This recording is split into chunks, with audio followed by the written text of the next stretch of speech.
Buen día, amados hermanos. Qué gozo verlos. Les pido por favor si nos ponemos de pie para iniciar este culto dominical. No estamos confiados en nosotros, sino en el Señor, y sabemos que Él está dispuesto y se goza cuando su iglesia se reúne para adorarle, para bendecirle, para exaltarle. Demos gracias a nuestro Dios por tanta gracia y misericordia derramada en nuestras vidas. Bendito Padre, te alabamos a través de Cristo. Y eso te causa gozo.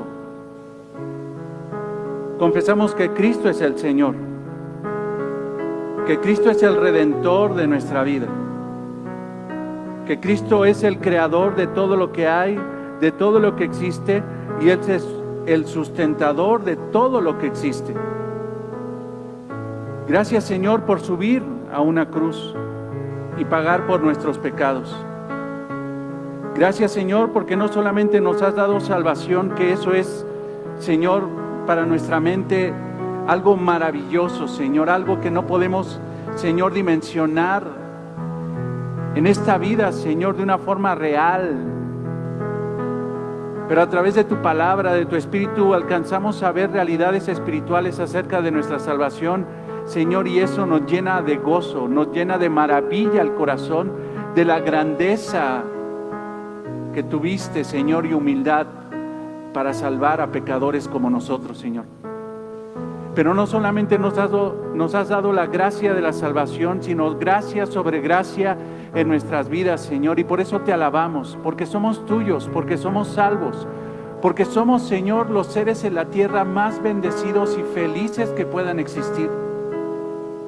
Gracias, Señor, por tu iglesia. Gracias, Señor, porque sabemos que pronto volverás por nosotros.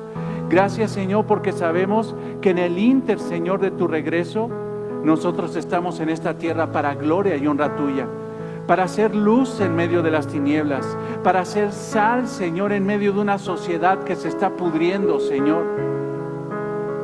Alabamos tu santo nombre en esta mañana y te damos gracias, Señor, por la salvación que nos has dado, Señor. Gracias, Señor, por todo lo que das a nuestra vida. Gracias, Señor, por todo, Señor, lo que nos has dado. Oramos, Señor, por necesidades que tenemos cada uno de nosotros, Señor, en lo particular, en lo colectivo, Dios. Oramos, Señor, porque tú nos sigas guardando, Señor, de todo mal. Oramos, Señor, para que tú, Señor, cubras a tu iglesia, bendigas a tu iglesia. Gracias, Señor, porque tenemos protección espiritual garantizada, Señor. Nadie, Señor, nos arrebatará de tu mano, Señor. Estamos en tu mano preciosa y nuestra salvación, Señor, nuestra vida eterna, nuestra vida espiritual, Señor, está en ti y nadie podrá atentar contra eso. Pero, Señor, también oramos por nuestra vida, Señor, física. Que tú alejes el mal, Señor, de nuestro camino, Señor. Que alejes al maligno, Señor, de nuestro camino. Pero si tú, Señor, en tu propósito soberano permites pruebas en nuestra vida, danos un corazón fiel para salir adelante en medio de las pruebas, de la adversidad, aún en medio de una enfermedad, aún en medio de algún problema, Señor, familiar, económico, cualquier problema, Señor, que nosotros seamos fieles. Sabiendo, Señor, que cuando mandas pruebas a nuestra vida, no es para destruirnos, Señor, sino es para hacernos madurar.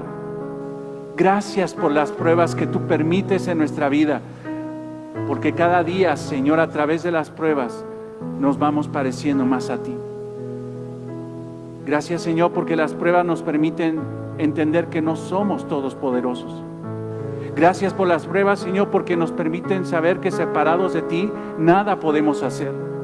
Gracias por las pruebas, Señor, porque nos hacen más humildes, más apegados a ti, Señor.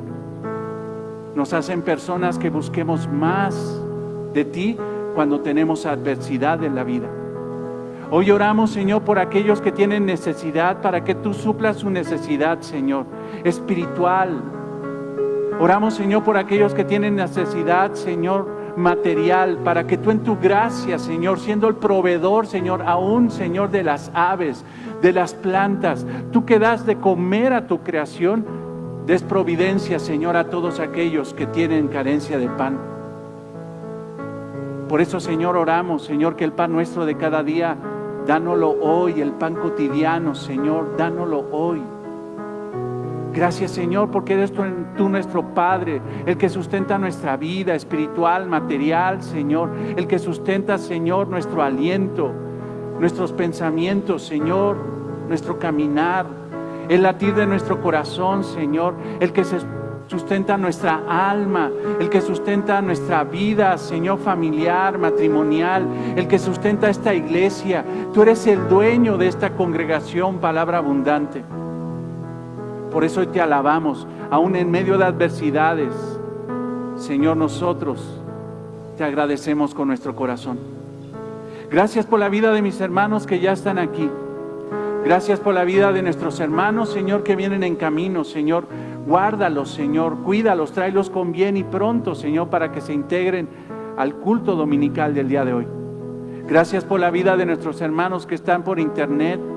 Oramos por aquellos que están enfermos, aquellos que por una situación real no pueden venir a la congregación. Señor, oramos por ellos porque los amamos. Oramos por ellos, Señor, y los amamos porque tú los amas. Hazles saber que esta es su iglesia, a pesar de que están, Señor, allá en su casa. Señor, oramos para que pronto estén con nosotros. Oramos, Señor, para que lo colectivo, esta iglesia, como una membresía, como una iglesia tuya, Señor, pueda adorar y bendecir tu santo nombre hasta que tú vuelvas, Señor. Gracias, Dios, por tu palabra que hoy la escucharemos. Gracias porque nos permites expresar palabras de amor, Señor, de gratitud, reconocimiento, que glorifican tu santo carácter a través de la alabanza, Señor. Gracias, Señor, por la vida de esta iglesia. Gracias, Dios. En el nombre de Cristo oramos. Amén.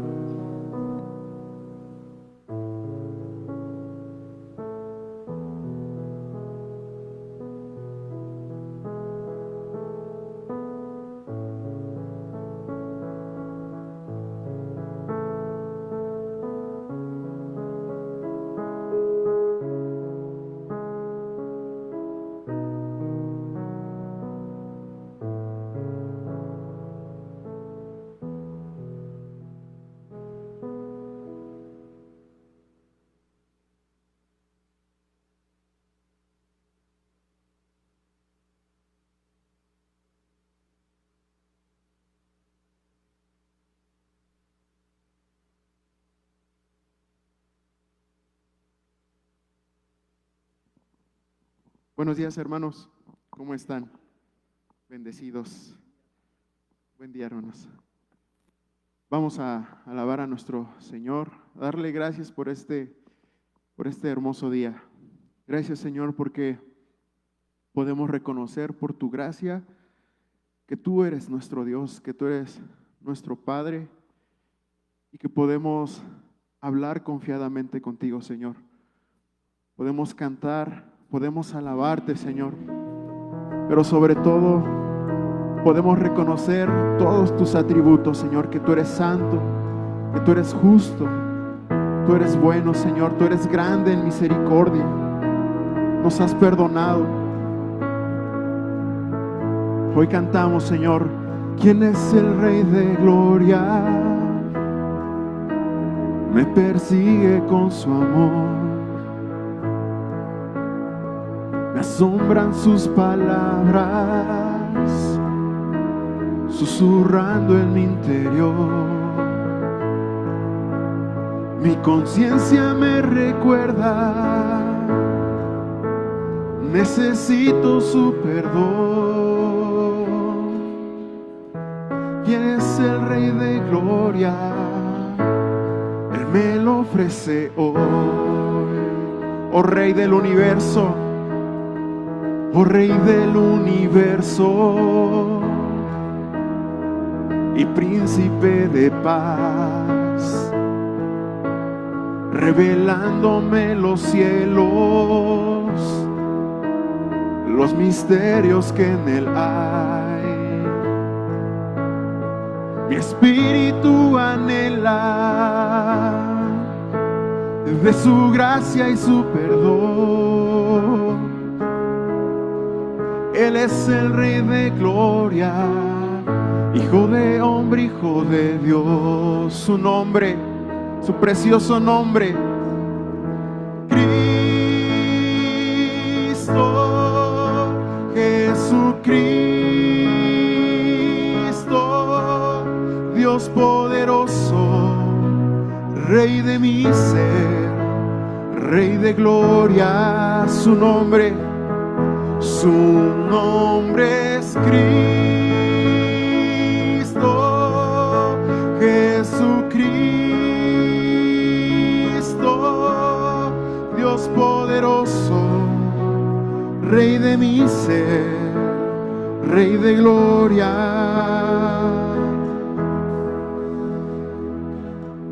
Dice el Salmo 24, si quieres acompañarme, hermano. Lo mejor, hermano, es que tú me acompañes para que cantemos juntos con entendimiento al Señor. De Jehová es la tierra y su plenitud, el mundo y los que en él habitan, porque Él fundó sobre los mares y la afirmó sobre los ríos. ¿Quién subirá al monte de Jehová? ¿Y quién estará en su lugar santo? El limpio de manos y el puro de corazón, el que no ha elevado su alma a cosas vanas, ni jurado con engaño. Él recibirá bendición de Jehová y justicia del Dios de la salvación. Tal es la generación de los que le buscan, de los que buscan su rostro, oh Dios de Jacob. Alzad, oh puertas, vuestras cabezas, y alzaos vosotros, puertas eternas, y entrará el Rey de gloria. ¿Quién es este Rey de gloria? Jehová, el fuerte y valiente, Jehová el poderoso en batalla. Alzad, oh puertas, vuestras cabezas, y alzaos vosotros, puertas eternas, y entrará el Rey de gloria. ¿Quién es este Rey de gloria? Jehová de los ejércitos. Él es el Rey de gloria. Su nombre es Cristo, Jesucristo, Dios poderoso, Rey de mi ser, Rey de gloria. Cantamos, Señor, su nombre es Cristo, Jesucristo, Dios poderoso, Rey de mi ser, Rey de gloria. ¿Quién es? ¿Quién es el Rey? ¿Quién es el Rey de gloria? Me persigue con su amor. El sabio sin medida, Él es el Rey de amor y paz. Mi espíritu anhela de su gracia y su perdón. Él es el Rey de gloria, Él es todo para mí. Su nombre es Cristo, Jesucristo, Dios poderoso, Rey de mi ser, Rey de gloria. Su nombre es Cristo, Jesucristo,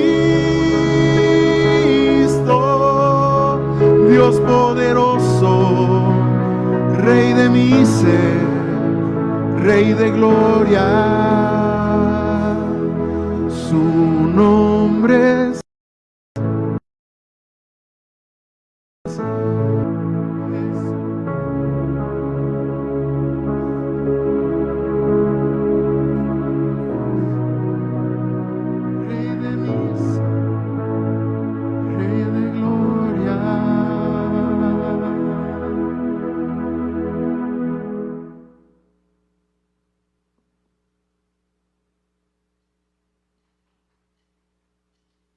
Señor, tú eres el Rey de gloria.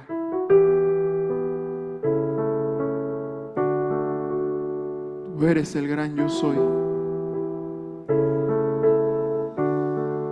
Me quiero acercar, a tu lado estar.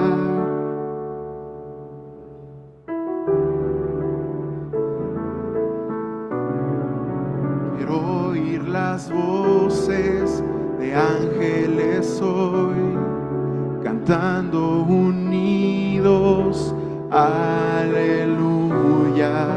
Santo, santo, poderoso, el gran yo soy, al que es digno, incomparable, poderoso, el gran yo soy.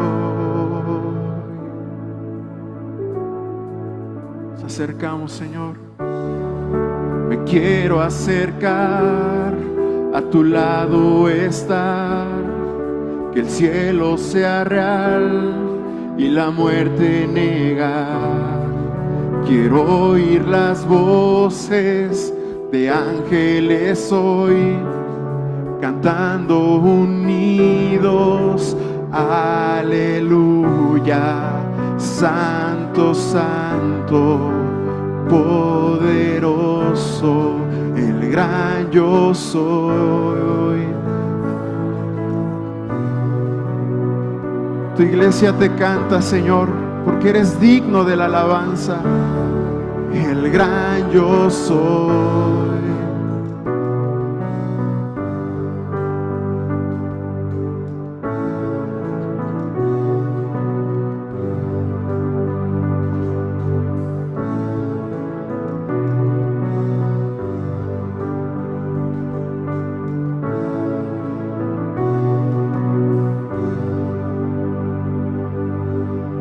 Tiembla ante ti la tierra, demonios huyen ya al mencionar tu nombre, Rey de majestad.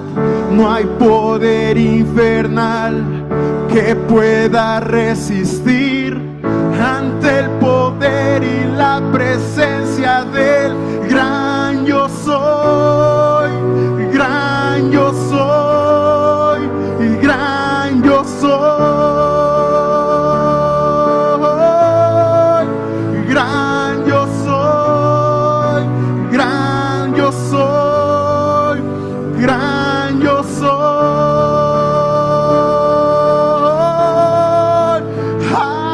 Aleluya, santo, santo, poderoso, el gran yo soy, al que es digno, incomparable, poderoso, el gran yo soy.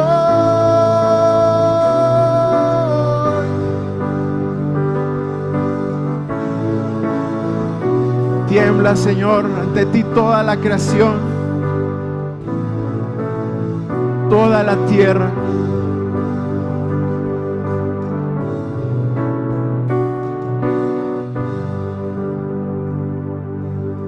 Tiembla ante ti la tierra, demonios huyen ya al mencionar tu nombre, Rey de majestad.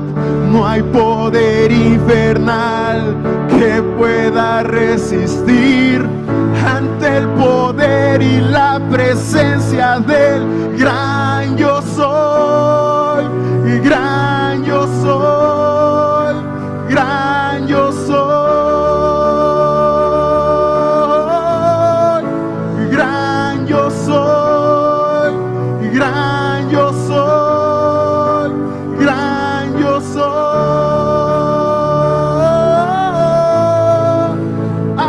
Aleluya, santo, santo, poder.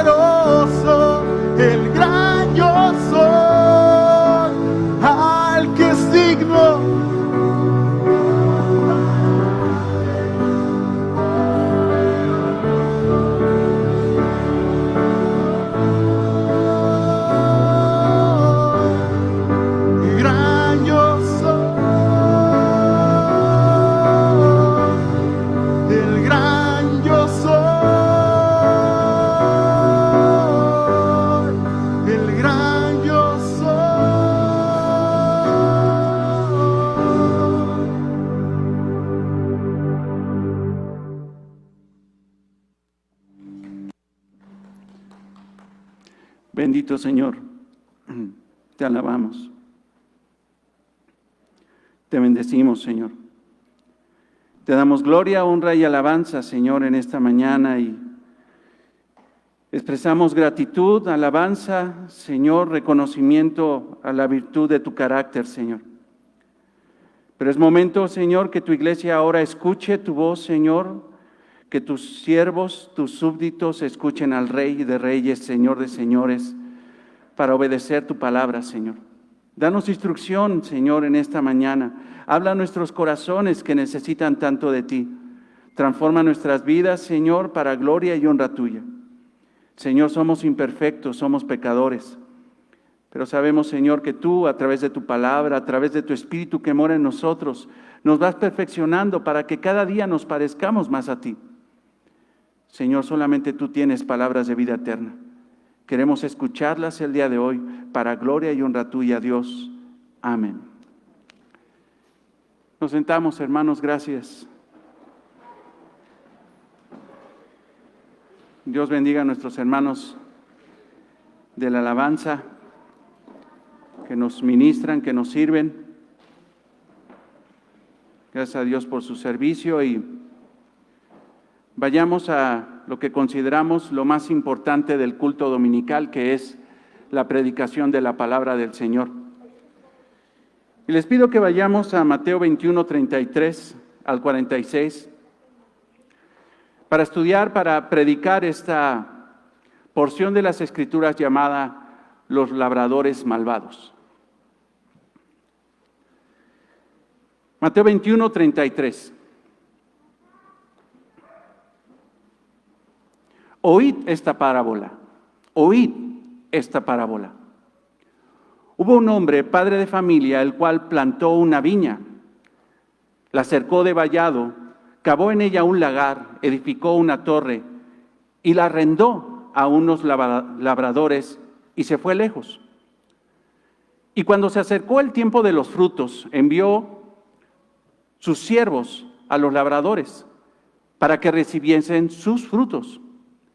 Mas los labradores, tomando los siervos, a uno lo golpearon, a otro mataron y a otro apedrearon.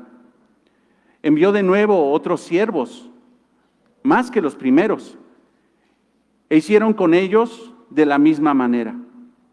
Finalmente les envió su hijo, diciendo: tendrán respeto a mi hijo. Mas los labradores, cuando vieron al hijo, dijeron entre sí: este es el heredero, venid, matémosle, apoderemos de la heredad. Y tomándole, le echaron fuera de la viña y le mataron. Cuando venga pues el señor de la viña, ¿qué hará aquellos labradores?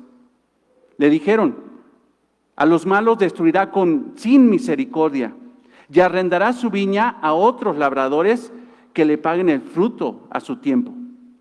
Jesús les dijo: ¿nunca leísteis en las Escrituras: la piedra que desecharon los edificadores ha venido a ser cabeza del ángulo? El Señor ha hecho esto y estas cosas maravillosas a nuestros ojos. Por tanto os digo que el reino de Dios será quitado de vosotros y será dado a gente que produzca los frutos de él. Y el que cayere sobre esta piedra será quebrantado, y sobre quien ella cayere lo desmenuzará. Y oyendo sus parábolas, los principales sacerdotes y los fariseos entendieron que hablaba de ellos. Pero al buscar cómo echarle mano, temían al pueblo, porque éste le tenía por profeta. Amén. Para las personas que nos visitan por primera vez y por amor a ellos, quiero decirles que hemos estado predicando expositivamente, versículo por versículo, el Evangelio de Mateo. Llevamos más ya de 3 años y medio predicando el Evangelio de Mateo y ha sido de gran bendición para cada uno de nosotros. Yo como pastor anhelo en mi corazón que estas palabras, la palabra del Señor, este Evangelio cambie el corazón de cada uno de nosotros. Y creo fielmente que la palabra de Dios a través de estos 3 años y medio ha cambiado el corazón de cada uno de nosotros. Cada uno que ha estado expectante, siguiendo las predicaciones Tengo por cierto que el Señor ha bendecido su palabra y ha cambiado el corazón de cada uno de nosotros. Yo como pastor y como un hermano de ustedes, un hermano, una oveja más entre ustedes, reconozco, hermanos, que este evangelio ha cambiado mi vida. Hasta este punto, hermanos, ha cambiado mi vida. Y con gozo y agradecimiento al Señor veo que este evangelio, a través de este tiempo que lo hemos predicado, ha cambiado la vida de esta iglesia, para gloria y honra suya. Estamos en el capítulo 21. Si me acompañas, vamos a hacer un viaje, un vuelo de pájaro, como dicen algunos teólogos, para poder entender el contexto de lo que estamos predicando y lo que vamos a predicar el día de hoy. El Señor Jesucristo, en el versículo 1 del capítulo 21 de Mateo, entra a Jerusalén, montado en un pollino en ese famoso Domingo de Ramos, pero nosotros analizando realmente las Escrituras nos damos cuenta que el Señor no entró un domingo, sino entró un lunes a Jerusalén. En ese momento, hermanos, entra con humildad este rey. Este rey entra no para gobernar, no para imponer su poder al sistema romano, sino entra como rey salvador del pecado de los hombres. Entra con humildad y el pueblo lo reconoce y empieza a clamar y a decir: bendito es el que viene en el nombre del Señor. Hosana, Dios, sálvanos ahora. Hosana al Hijo de David, bendito es el que viene en el nombre del Señor. El pueblo lo reconoce. Después el Señor entra al templo y lo purifica, porque habían tomado los hombres religiosos, esos hombres que se les había comisionado el orden del templo, que ese templo fuera un lugar de oración, de adoración al Padre, un lugar de oración para todas las naciones. Estos hombres malvados habían hecho de la casa de oración del Padre una cueva de ladrones. Y el Señor Jesucristo, hermanos, el martes purifica el templo. Saca a los mercaderes del templo, saca a los cambistas, saca a todos esos a los ojos de los sacerdotes que los habían puesto ahí. Al ver esto, los sacerdotes se llenan de ira en contra de él. Después vemos el pasaje en el versículo 18 de la maldición de la higuera estéril. Esa higuera, hermanos, realmente representaba la religiosidad de Israel. Y Jesucristo, cuando vio la religiosidad de Israel, de aquellos que se les había dado la adoración al Dios único y verdadero, la administración de la palabra de Dios, de los oráculos de Dios, era un pueblo único, hermano. Nadie oraba a Dios como los judíos. Estos habían corrompido todo eso y habían hecho de todo eso, hermanos, una simple práctica religiosa sin fe, sin corazón, sin amor a Dios. Por eso Jesucristo maldice a la higuera estéril, y esa higuera estéril representa la religiosidad de Israel. Israel no es maldecido como pueblo, pero su religiosidad sí. Al ver todo esto, los fariseos se juntan y el día miércoles, en el versículo 23, se ponen delante del Señor Jesucristo y le cuestionan: ¿con qué autoridad? Si nosotros pusimos a estos mercaderes, a los cambistas, pusimos a los que vendían las palomas, nosotros los pusimos en el templo porque somos la autoridad del templo. ¿Qué te crees tú para quitarlos? ¿Con qué autoridad hiciste esas cosas? ¿Y quién te mandó esas cosas? ¿Quién te respalda para hacer tal cosa? La autoridad de Jesús es cuestionada, mas sin embargo el Señor Jesucristo, en una forma sensacional, hermanos, les pregunta y los acorrala. Entendimos eso a través de las predicaciones pasadas. Les cuestiona y les dice: si ustedes me contestan esto, yo les digo con qué autoridad hago estas cosas y quién me manda a hacer estas cosas. Versículo 25, el bautismo de Juan, ¿de dónde era? ¿Del cielo o de los hombres? Ellos entonces discutían entre sí diciendo: si decimos del cielo, nos dirá: ¿por qué pues no creísteis? Y si decimos de los hombres, tememos al pueblo, porque todos tienen a Juan por profeta. Si decían que Juan el Bautista no era un emisario del cielo, estaban en problemas. Porque realmente Juan el Bautista, hermanos, era un emisario del cielo y fue a predicar el evangelio de Jesucristo. Pero si no reconocían eso, hermanos, tenían problemas con Dios. Y también si no reconocían, hermano, que Juan el Bautista realmente era un profeta de Dios, se metían con un problema profundo con el pueblo, porque el pueblo consideraba que realmente Juan el Bautista era un profeta de Dios. Esta pregunta, hermanos, era sensacional, porque en cualquiera de las respuestas ellos estaban acorralados. Y como ellos no pudieron contestar honestamente, apelaron a la ignorancia y dijeron, no sabemos. Entonces Jesús les dijo, bueno, si ustedes no me contestan esto, tampoco les voy a decir con qué autoridad les digo estas cosas. Pero después el Señor, en misericordia, los siguió confrontando, porque Él se hubiera dado la vuelta y abandonarlos con su egoísmo. Mas, sin embargo, el Señor les extiende una parábola, la parábola de los 2 hijos, parábola que estudiamos la semana pasada. Pero ahora el Señor sigue en su misericordia. Y ahora habla de los labradores malvados, que es la parábola que vamos a estudiar el día de hoy. A través entonces de esta parábola de los obreros, de los labradores malvados, veremos 3 encabezados que nos revelan, que nos muestran el señorío de Dios sobre todas las cosas. El señorío de Jesucristo sobre todas las cosas. Primero vamos a ver la parábola del versículo 33 al 39, velo ahí con tus ojos. Después vamos a ver la explicación y me disculpo porque, ¿qué crees? Ayer ya llevaba 15 páginas y solamente iba en el punto 1. Lo vamos a desarrollar el punto 2 y 3 la próxima semana, si Dios nos lo permite. La explicación es el punto número 2, del versículo 40 al 42. La condenación. El tercer encabezado que vamos a ver del versículo 43 al 46. Una parábola, hermanos, es una historia ficticia con una realidad espiritual contundente.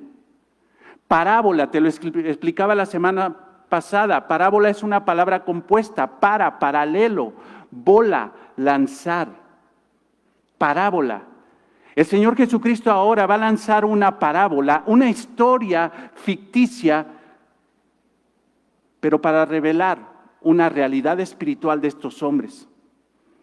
Por favor, considera desde ahorita de antemano que esta parábola no es para los judíos, no es simple y sencillamente, si vamos concretamente, para los fariseos. Esta parábola, hermanos, es una parábola considerada como una parábola de vida del creyente. Es una parábola que aplica a ti, te aplica a ti, te llama a ti, te habla a ti y me habla a mí.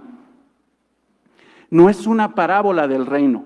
Es una parábola que habla a los creyentes. Y déjame decirte, porque a lo mejor aquí entre nosotros habrá alguien que dice, yo no soy creyente, yo no soy cristiano. También es una parábola que te habla a ti el día de hoy. Es una parábola que te habla a ti. Los protagonistas, vamos a ver quiénes son. Tenemos un hombre, padre de familia, dueño de una viña. Este hombre es Dios dentro de la historia. Tenemos una viña. Esta viña, hermanos, como lo vimos la semana pasada, representa a Israel, el pueblo de Israel, porque Dios a través de la figura de una viña habló siempre en el Antiguo Testamento y en el Nuevo Testamento de su pueblo Israel. Están los siervos que trabajan para el dueño, pero también están unos labradores malvados que corrompen lo que se había pactado con el dueño de la viña. Estos siervos, hermanos, representan a los profetas, los siervos que van y son matados, son violentados, son burlados. Estos son los profetas de Israel que constantemente Dios mandó a hablar al pueblo, pero sin embargo el pueblo maltrató a sus profetas. Estos labradores, entonces malvados, que mataron no solamente a los siervos del amo, del dueño de la viña, sino que al mismo hijo del dueño, son las autoridades religiosas de Israel, los escribas, los sacerdotes, los saduceos, todos ellos son los labradores malvados. Pon tus ojos en el versículo 33, estamos en Mateo 21, 33. Oíd esta parábola. Y ese oíd, hermanos, abarca a todos. Escuchen esto.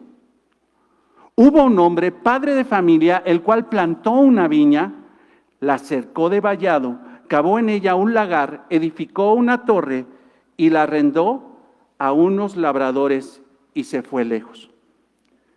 Jesús está diciendo que escuchen con atención una parábola que es sumamente fácil de entender para el contexto del pueblo judío. Aquí es donde va a mostrar una realidad contundente. Hubo un hombre, padre de familia. Este hombre es mayor porque es un padre de familia, y entre los judíos, el que era hombre, padre de familia, es un énfasis fuerte de autoridad. Para un judío, un padre de familia implicaba mucha autoridad y dominio.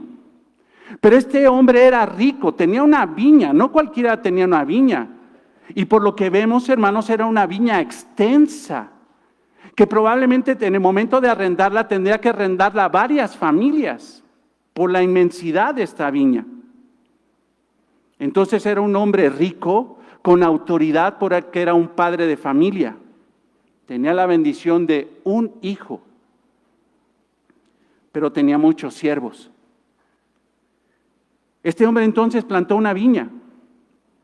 Esta era una porción considerable de tierra para plantar. Esa planta, hermanos, de la vid para dar uvas.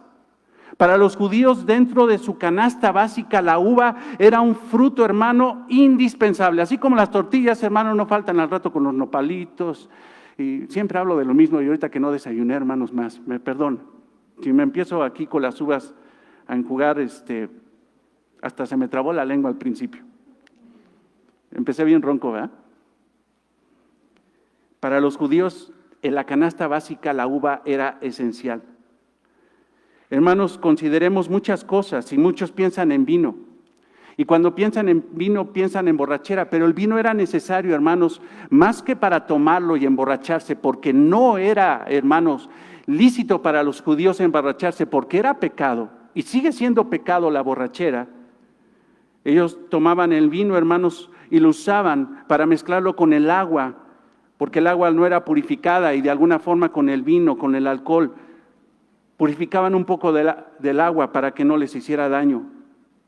El vino era, hermanos, indispensable, la uva era indispensable, y este hombre escoge un buen negocio, pone una viña, una extensión grande de tierra para tener el fruto de la viña, que son las uvas. Ahora, hermanos, recordemos que en esta parábola, como la anterior, la viña tiene un significado alegórico. La viña para el Señor representa en el Antiguo Testamento a Israel.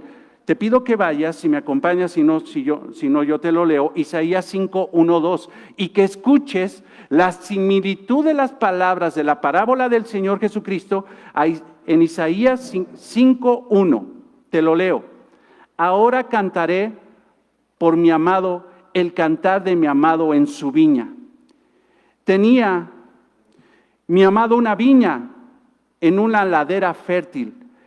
La había cercado y despedregado y plantado de vides escogidas. Había edificado en medio de ella una torre. Ve, la preparación de la viña, lo mismo. Le quitó las piedras, hizo un vallado, edificó la torre, echó también en ella un lagar para pisotear las uvas, para sacar el vino y esperar que diese uvas, y dio uvas silvestres. Y el contexto de todo esto, hermano, está hablando de Israel.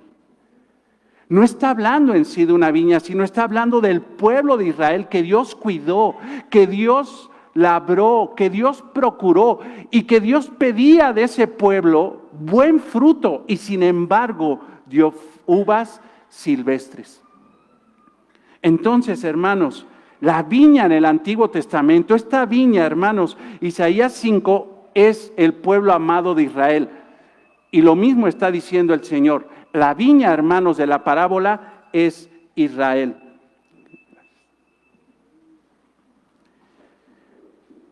Para los judíos era muy significativo la viña, la vid. En el templo donde estaba en ese momento Jesús, hermanos, siendo confrontado, Herodes había esculpido una vid de oro. Ahí llegaban los judíos, pero en el momento de que ven que Herodes esculpe la vid de oro sin frutos, ellos, los mismos judíos, empiezan a hacer frutos de oro y se lo empiezan a colgar. ¿Por qué? Porque para los judíos una vid sin fruto era maldición de Dios. Pero dijeron, no, es que Herodes nos hizo ahí una escultura sin frutos, entonces vamos a ponerle frutos para que se vea Israel lleno de bendición de Dios. Para ellos era significativo. El dueño de esa vid, el dueño, hermano, de esa porción grande de Israel es Dios. Y Dios, hermano, creó a Israel, hizo a Israel, redimió a Israel y santificó a Israel para la gloria de Él, no para la gloria de ellos. Dios había plantado a Israel en esa tierra prometida para dar a conocer su gloria, su santidad, en esa región llamada Palestina.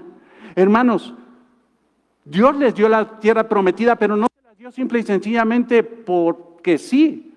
Dios los puso en ese lugar de Palestina porque resulta, hermanos, que en ese tiempo cualquiera que fuera a hacer comercio, hermanos, cualquiera que quisiera ir de vacaciones tenía que pasar forzosamente por Palestina. Y ahí en Palestina encontrarían a un pueblo santo, una viña apartada para Dios. Dios los puso ahí para que dieran testimonio de santidad. Mas sin embargo, hermanos, muchos pueblos que pasaron por Palestina y vieron esa viña, la vieron, hermanos, sin frutos. Isaías 43:7 dice esto: todos los llamados de mi nombre, para gloria mía los he creado, los formé y los hice.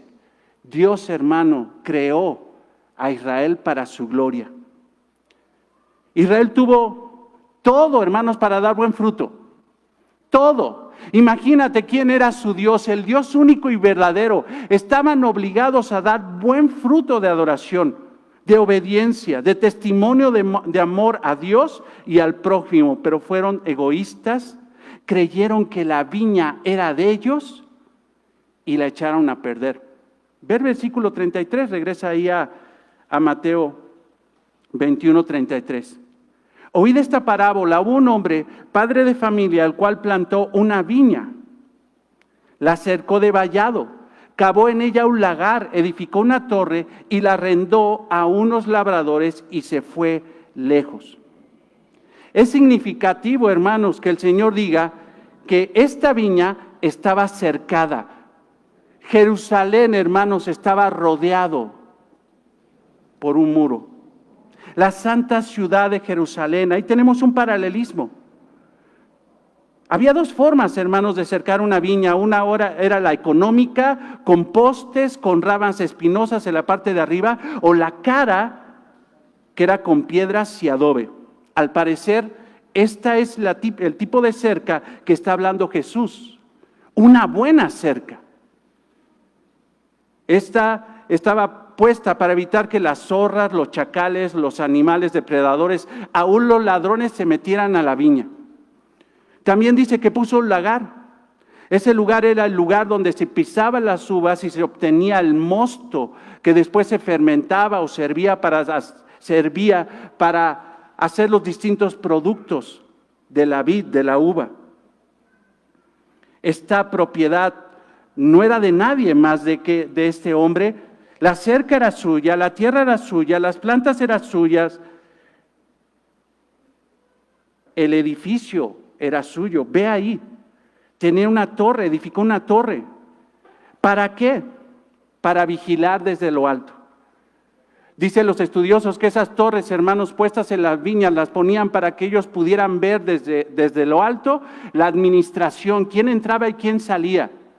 Normalmente había en ese lugar hombres que se encargaban de cuidar la propiedad del dueño, e incluso el dueño subía eventualmente para ver cómo estaba su viña desde lo alto. Esas torres podrían medir desde 3 hasta 12 metros de altura, dependiendo, hermanos, del tamaño de la viña.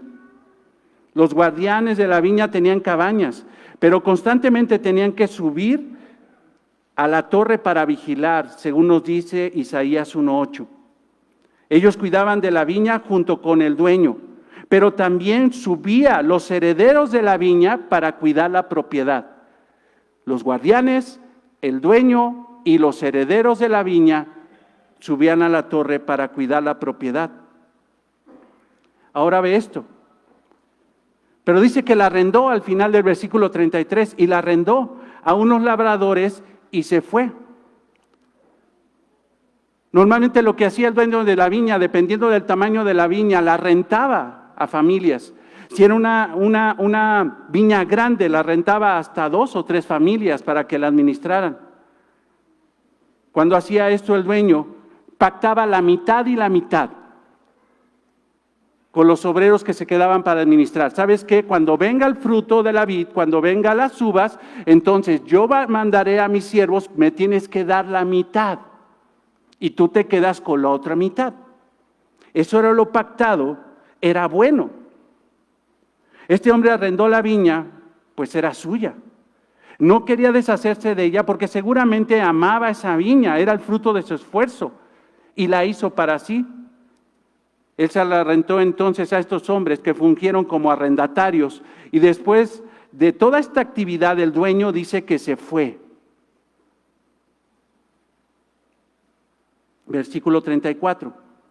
Y cuando se acercó el tiempo de los frutos, envió a sus siervos, a los labradores, para que recibiese sus frutos. Llegó el tiempo, hermanos. Y probablemente ese tiempo fue largo. ¿Por qué? Porque tuvo que esperar, hermano, a que las uvas crecieran, fueran recolectadas, pisadas, obtener el zumo, obtener el fruto de la vid, de las uvas. Era, hermanos, el momento cuando era necesario recoger la utilidad, el 50% de lo que da la viña. No iban por dinero, no les daban dinero, se lo pagaban en especie, por producto. Por eso manda a muchos siervos. Si hubiera sido lana, pues nada más hazme una transferencia electrónica. Si hubiera sido lana, pues ahí te mando a mi siervo de confianza y ya le das la bolsa del dinero. No era lana, era el fruto y seguramente mandó con carretas a recoger la abundancia del 50% de lo que le correspondía de su viña. Mandó entonces seguramente a sus siervos con carretas. No solamente recogían uvas frescas, sino también recogían dátiles, pasitas, no con chocolate, no te preocupes. Y una especie de jarabe llamado dips. Ese jarabe llamado dips se obtenía hirviendo el jugo de la uva para convertirlo, después de estarle mueve y mueve, en una especie de miel. Esa miel, hermano, de la uva, la ponían en el pan. Ay, ahorita sí. La diluían con agua para beber. Este dips quizá fue lo que Jacob envió como obsequio a José, según Génesis 43:11. Entonces, hermanos, no solamente eran las uvas, sino eran dátiles, era dips, era seguramente el vino en tinajas lo que tenía que recolectar. Por eso mandó a muchos siervos. Recordemos una cosa, que él se fue lejos. Y esa expresión, hermano, en griegos quiere decir que se fue a un lugar fuera, a un país extranjero lejano. No solamente implicó distancia, sino un tiempo largo. Les dio mucha oportunidad de trabajar.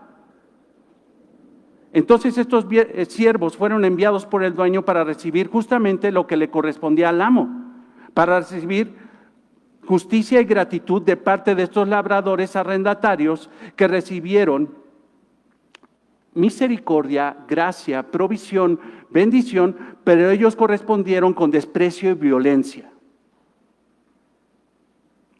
Aquí es donde te voy diciendo que vayas centrando tu corazón y no digas, porque hay muchos cuando leen la historia del pueblo judío, dicen, ay, esos judíos de veras que estaban, pero en la lona, esos judíos sí que eran especialitos. No, también los cristianos somos así. También así somos. Versículo 35. Mas los labradores tomaron a los siervos, a uno lo golpearon, a otro mataron y a otro apedrearon. Recordemos, hermanos, que estos labradores son los religiosos de Israel.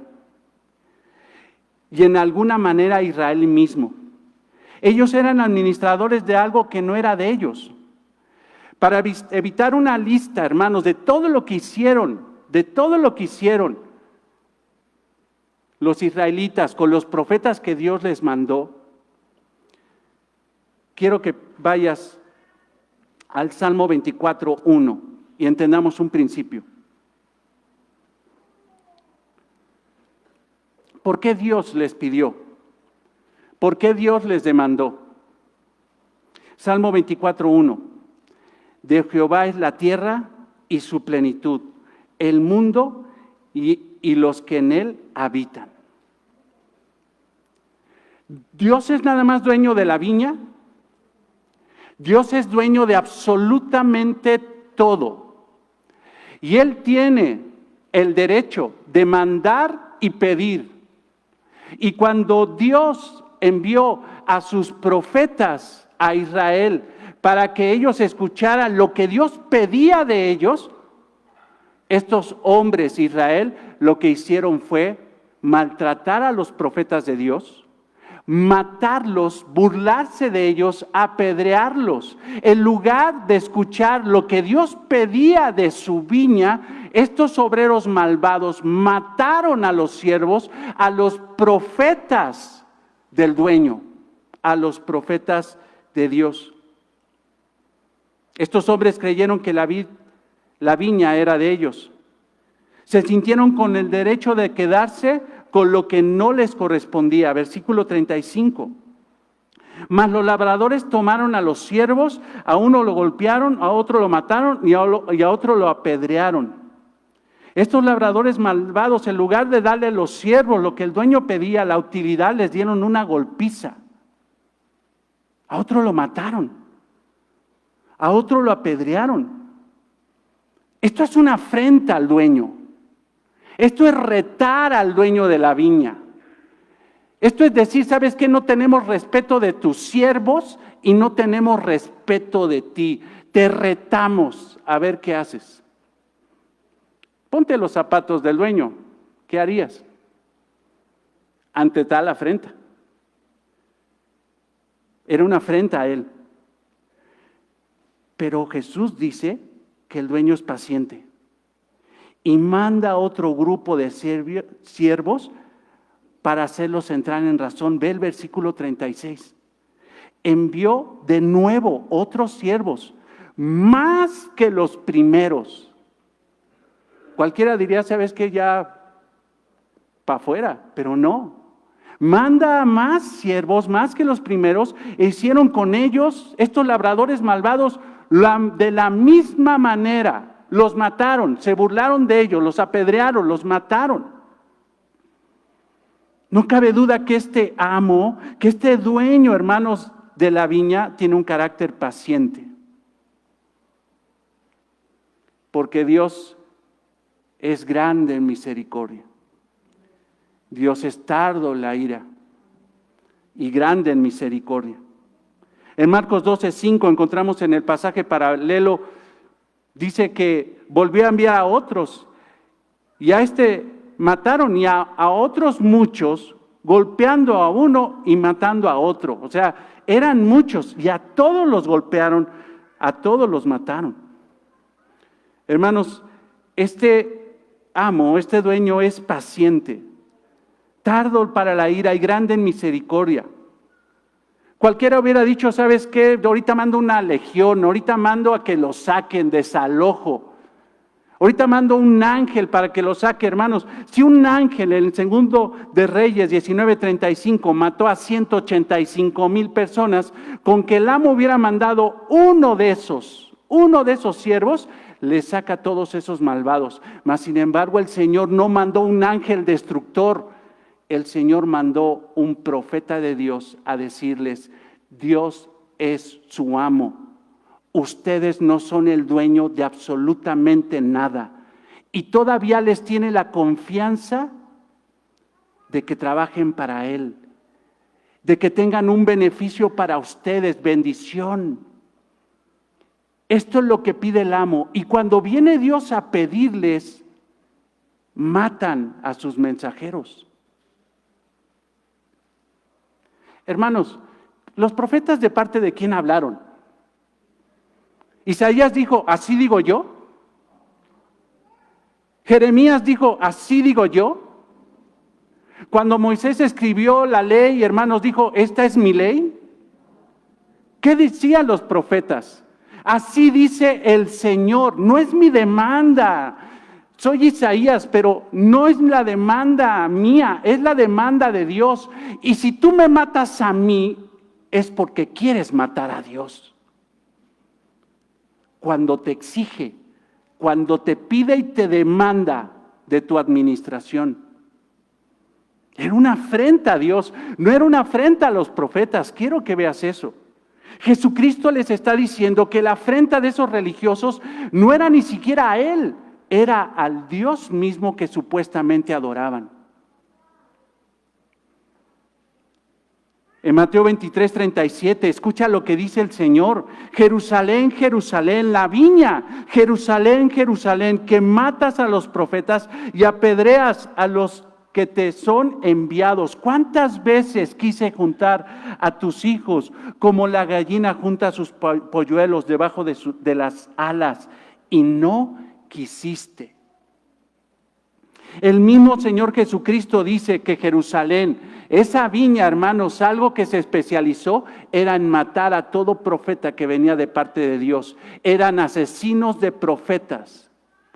Venía un hombre a hablarles la verdad de Dios y lo mataban, se burlaban de él, lo apartaban, lo apedreaban.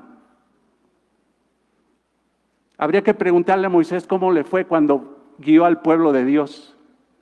Y lo guió bajo el mandato de Dios. ¿Cómo le fue? ¿Le fue fácil? No. Habría que preguntarle, hermanos, a los profetas desde Moisés hasta Malaquías, ¿cómo les fue? Muchas veces, hermanos, hay gente que juzga la palabra de Dios. Mira tu Dios violento, mira nada más cuánta muerte, mira que el diluvio y mira cuántos mató. Ahí está tu Dios de gracia y misericordia.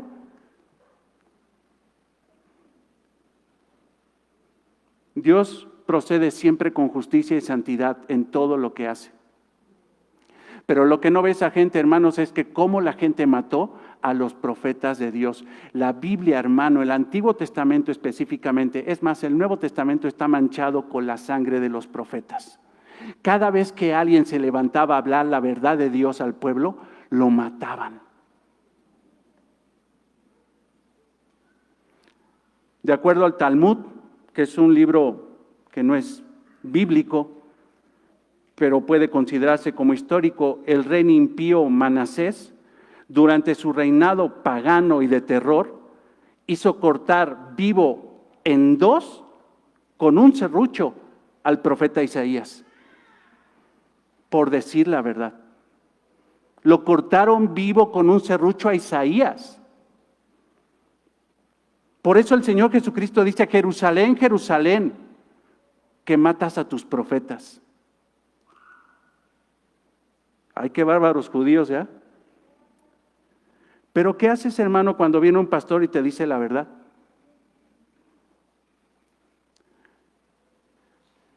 ¿Te acuerdas cómo estaba esta iglesia llenita? ¿Cuántos éramos? ¿Sí te acuerdas? ¿Sí se acuerdan? ¿Cómo éramos? 250 aquí, llenitos, llenito. Y mientras que el pastor nada más les predicaba pura payasada, llenito todo.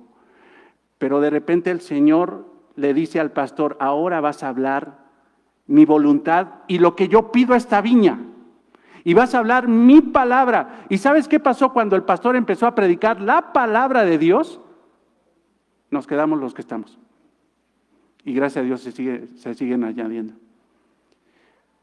Al pueblo no le gusta que le digan la verdad. Al pueblo nada más le gusta que un payaso los entretenga. Y cuando viene un verdadero profeta de Dios, cuando viene un hombre que habla la voluntad de Dios, lo odian y desean matarlo.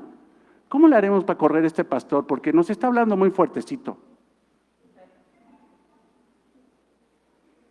¿Cómo le haremos para desaparecerlo? Hermanos, no es solamente la actitud del pueblo bárbaro judío, sino la actitud mucho de la iglesia del día de hoy, donde simple y sencillamente no quieren escuchar el evangelio, no quieren ser humillados delante del evangelio, porque la autoridad del evangelio es humillante para los hombres, hermano, es humillante y no les gusta, les incomoda. El evangelio le molesta a los pecadores y como todos somos pecadores, pues el evangelio nos molesta. Cuando se le dice a una persona que se arrepienta de sus pecados, dice, pues ¿cuáles? La verdad es que yo no soy pecador, yo soy una buena persona. Soy una buena persona que de repente hace cosas malitas. Ay, de vez en cuando hago cosas malas. Cuando la realidad de la palabra de Dios, hermanos, dice que todos somos malos y de repente, por la gracia de Dios, hacemos algo bueno. Pero cuando alguien les habla la verdad, odian el mensaje. Odian al mensajero y no se dan cuenta, o probablemente sí, que odian al que mandó dar ese mensaje, a Cristo. Juan 8:44, vosotros sois de vuestro padre el diablo, y los deseos de vuestro padre queréis hacéis. Él ha sido homicida desde el principio y no ha permanecido en la verdad, porque no hay verdad en él. Cuando habla mentira, de suyo habla, porque es mentiroso y padre de mentira. Y a mí, dice Jesús, porque les digo la verdad, ¿no me creéis? ¿Quién de vosotros me redarguye de pecado? ¿Quién podría decir que mi palabra no es verdadera? ¿Quién podría decir que mi palabra no es de vida eterna? ¿Quién me puede confrontar y decir que yo soy como el diablo cuando yo les predico la verdad? Porque yo soy la verdad. Y porque les digo la verdad, ¿me odian? Pues si digo la verdad, porque vosotros no me creéis. El pueblo de Israel solo quería escuchar cosas que les endulzaran el oído. Solamente cosas, profetas falsos que no los confrontaran con lo que Dios les exigía como viña. Y aquí sí te pido que vayas a Jeremías 23:16 y hasta te espero. Si quieres ir a tu casa por la Biblia que se te olvidó, aquí te espero, pero quiero que veas esto. No, mejor pégate al de al lado que trae Biblia. Jeremías 23:16.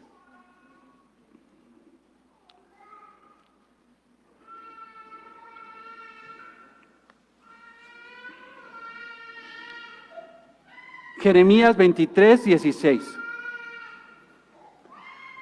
No te preocupes, que se acostumbre a estar con nosotros y que nosotros nos acostumbremos a que haya un bebé entre nosotros para que desde chiquita conozca la palabra de Dios. Aquí no hay zona VIP ni desechamos a los niños, échalos para allá porque no lo aguanto. Aquí los amamos como Cristo amó a los niños. Sí, porque empiezan a voltear.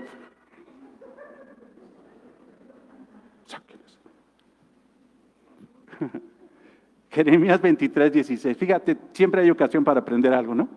Jeremías 23:16. Así ha dicho Jehová de los ejércitos. ¿Quién lo dice?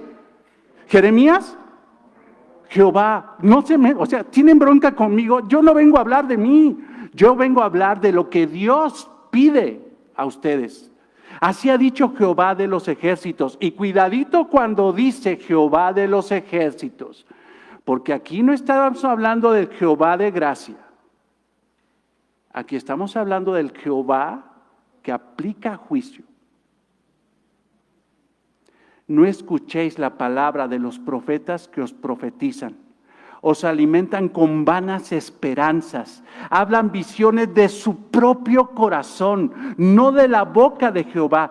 Dicen atrevidamente a los que me irritan. Jehová dijo, paz tendréis. Y a cualquiera que anda tras obstinación de su corazón, dice, no vendrá mal sobre vosotros. Pórtense como quieran. No va a pasar nada. Tú eres una princesa de Jesucristo. Tú eres un superhéroe.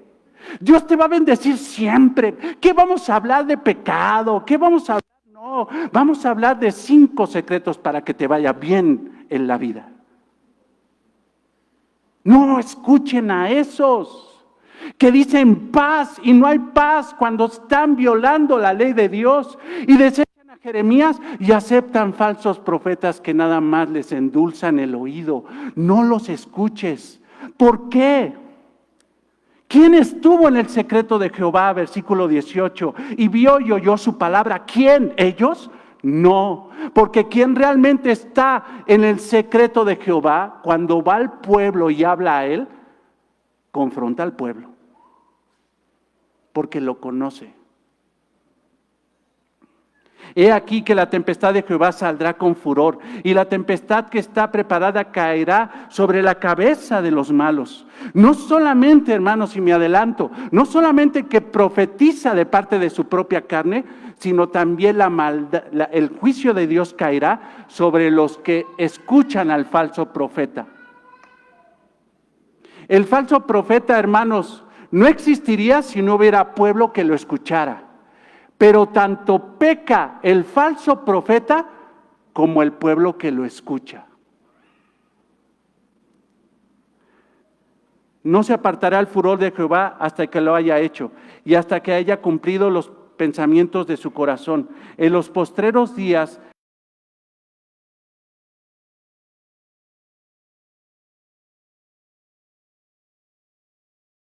ellos profetizaban. Y esto tiene eco en el Nuevo Testamento. Dice, ay, esos judíos, ¿cómo iban a oír falsos profetas? ¿Qué hace un falso profeta? No le exige nada. No habla de las demandas de Dios. No habla de la santidad. Simple y sencillamente habla cositas que les endulce al pueblo, que le caiga bien. No me disculpo por las personas que nos visitan por primera vez y digan, uy, nada más vine aquí a oír pura pedrada. Cuando uno ve el Facebook, hermano, hay muchos que, no, nada más oigo pura pedrada, no oigo la palabra. Bueno, el día que seas perfectamente santo, ya no las vas a escuchar. Y eso va a ser, hermano, cuando estés en la gloria. Pero aquí necesitamos ubicarnos. 2 Timoteo 4:1-5, por favor, ve ahí.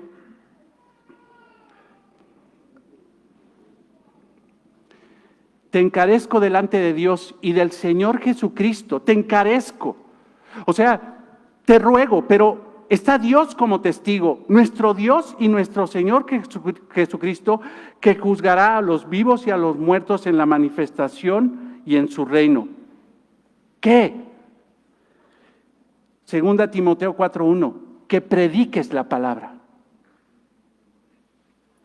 que instes a tiempo y fuera de tiempo, redarguye, reprende, exhorta con toda paciencia y doctrina.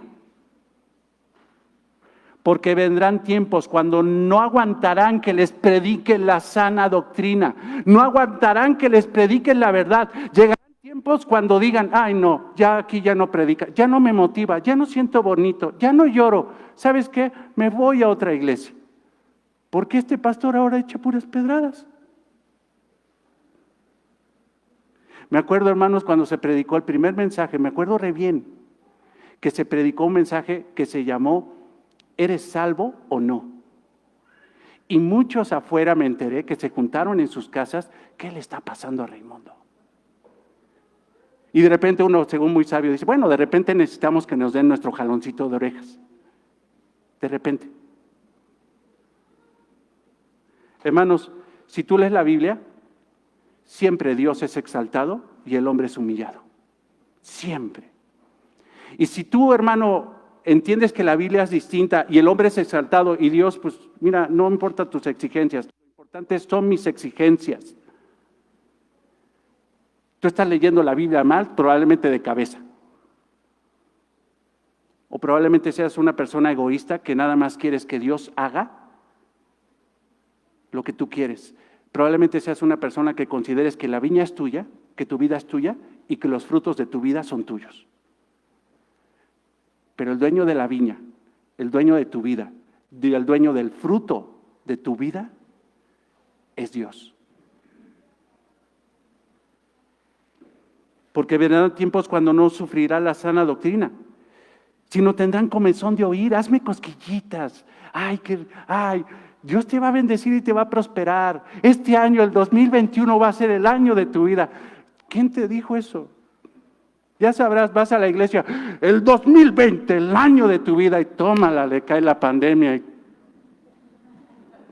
Y ese profeta, bien calientito, ¿no? El 2020, el año de tu vida, profetas falsos, ¿quién te inspiró? Hablas de ti mismo y todavía lo escuchas, te endulza el oído y ¿quién dices amén? Para que te caiga un año tremendo.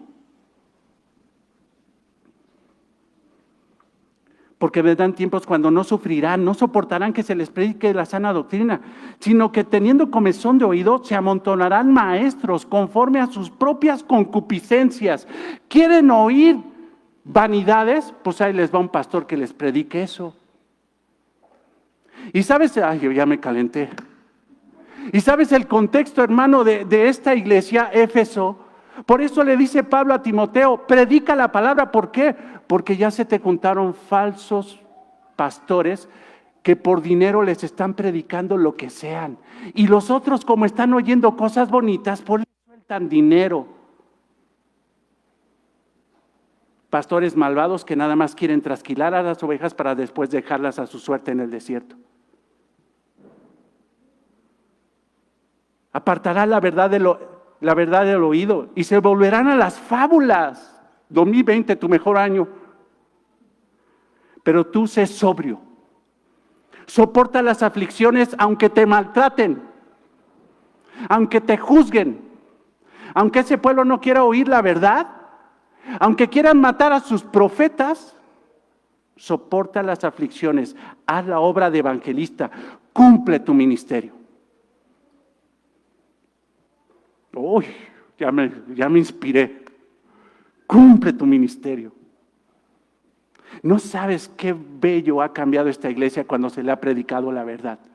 Cuando se les predica mentiras, nada más se hace una iglesia llena de puros arrogantes, soberbios, altivos y protagonistas que creen que la viña es suya. Pero cuando se les predica la verdad, se dan cuenta que ellos no son dueños de nada y son administradores. Y que un día el Señor va a pedir cuentas de su vida, de su viña y de sus frutos. Y son humildes. Y cuando les dicen la verdad, la abrazan. Aman a sus profetas. John MacArthur dice, ya me calenté, ahorita me vino. Es lo que te digo, prepara uno la predicación, pero el Espíritu Santo toma el corazón. John MacArthur dice, no entiendo por qué me aman tanto. Cumplió 50 años en la iglesia que pastorea, 50 años. Y él reconoce, dice, si tengo entre 10,000 ya congregantes en esta iglesia, si tengo comunión con 100, con 200 es mucho, hasta ahí me da. No los conozco a todos, pero ahora que estoy cumpliendo años en el ministerio, 50 años, esta iglesia ha desbordado amor hacia mí. Y no los conozco a todos, ni los saludo a todos, pero ¿por qué me aman todos? Y yo escuché esto, porque todos los domingos les predico la Biblia como es. Ese pueblo, hermano, ama a su pastor, porque su pastor no se va a comer con ellos todos los días, ni les está hablando todos los días, sino porque ese pastor les predica la verdad cada vez que enseña y que predica. Si aquí vienen hombres que predican la verdad, ámalos. Si vienen hombres que predican y viven la verdad, ámalos. No los deseches.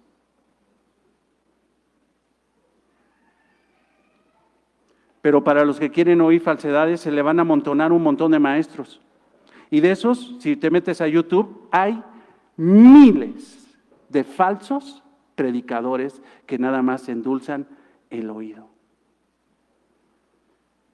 Hermanos, tanto en el Antiguo Testamento como en el Nuevo Testamento, Dios emitirá juicio, infierno, a los falsos profetas, en el Antiguo y en el Nuevo, pero también emitirá juicio a los que lo escuchan, porque no les gusta oír la verdad. Cuando Jesús le predicó la verdad, lo aborrecieron. Cuando Isaías predicó la verdad, lo aborrecieron. Cuando Moisés predicó la verdad, lo aborrecieron. Cuando los profetas predicaron la verdad, lo aborrecieron. ¿Por qué entonces cuando un predicador predica hoy la verdad de Dios, tiene que ser popular, amado y aceptado? Uy, pastor, hubiera de ver todo lo que hablan de usted. Y lo que falta, porque no me paran. Por la pura gracia del Señor. Porque antes predicaba falsedades, pero hoy procuro predicar la verdad. Ahora, para esos que no quieren escuchar la verdad, hay una condenación. Juan 3:19, y esta es la condenación, que la luz vino al mundo y los hombres amaron más las tinieblas que la luz, porque sus obras eran malas. ¿Por qué no quieren oír la verdad? ¿Por qué no quieren venir a escuchar la Biblia? ¿Por qué prefieren estar en el Facebook y que los instruya el Facebook en lugar de escuchar la palabra de Dios? Porque la palabra de Dios los expone en su pecado, les muestra su pecado, los desnuda, los señala. Así eres tú. ¿Me vas a juzgar? Te prefiero muerto. Y esta es la condenación para estos, que la luz vino al mundo y los hombres amaron más las tinieblas que la luz, porque sus obras eran malas. Porque todo aquel que hace lo malo aborrece la luz y no viene a la luz para que sus obras no sean reprendidas.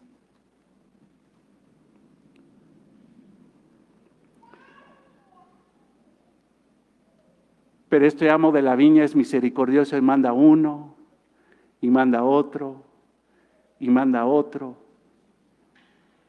Es que Dios, ya ves, mandó siglos y siglos de misericordia de Dios, siglos y siglos mandando a sus profetas. En el mismo contexto de Juan 3, porque de tal manera amó Dios al mundo que ha dado a su Hijo unigénito, a su profeta, para que todo aquel que en él cree no se pierda, mas tenga vida eterna. Porque no vino Dios, no envió a su Hijo al mundo para condenar al mundo. El Hijo enviado a la viña, el Hijo del Padre, el Hijo del dueño de la viña, no fue a condenarlos, fue a hacerlos entrar en razón. Porque no envió Dios a su Hijo al mundo para condenar al mundo, sino para que el mundo sea salvo por él. Es por eso que Jesús en la parábola, en un intento más para hacer entrar en razón a los labradores malvados que los tenía enfrente, dice que el dueño de la viña, en el versículo 37, finalmente envió a su Hijo diciendo: tendrán respeto a mi Hijo. Si ya me mataron a todos estos, a mi Hijo lo van a respetar. Ese énfasis de esta palabra finalmente implica que es el último chance. Está diciendo que si desechas al Hijo, al heredero, ya no hay otro chance. Si desechas a Jesucristo, ya no habrá más oportunidad para ti. Finalmente implica que será el último chance que tendrán estos hombres para arrepentirse y reconocer su gran pecado. Quien desecha a Jesús y espera que algo más venga del cielo para perdón o para redarguirse, ya no esperes más, ya no va a venir nadie más. Ya no va a venir nadie. Hechos 4:12 dice: y en ninguno otro hay salvación, porque no hay otro nombre bajo el cielo dado a los hombres en que podamos ser salvos.